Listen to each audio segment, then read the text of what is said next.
So there's three things I want you to pay close attention to in the next part. That is, there's kind of three attributes about database design or databases. They're really just goals, right? These are goals of our design. The first one is dependence, right? So that means the data should be independent of the technology. So it shouldn't matter if somebody needs to change records, update records, or anything like that.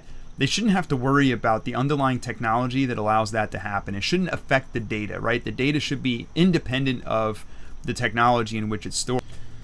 The next concept or goal is going to be redundancy. So one of our goals is to prevent anomalies from redundancy. What do we mean by that? Well, if you think about paper records in the old days, for example, American Airlines, I keep going back to that example. If they had a ticket for all these different passengers, there's 140 people on an airplane. Each one has a ticket, and it's a paper ticket. On each one of those paper tickets, you have a flight number, and you have a bunch of other information related to that flight. So it's redundantly stored in all those pieces of paper. One of our goals with databases is we want to reduce that redundancy. So every data point should have a single point of truth if it's possible. And that's not always possible. We're going to get more into that when we talk about data normalization. So that's one of the topics in this course. And we'll talk about how to do that, how to reduce that redundancy, and how to make sure the redundancy isn't causing errors in our data.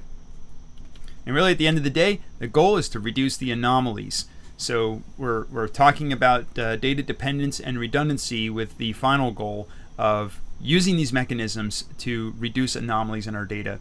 One of the things I talk about sometimes when we get into distributed databases, a distributed database is where you have different parts of the databases in different places, or you're doing replication between different databases, and no matter how hard we try, there's always some drift between reality and what's being stored, right?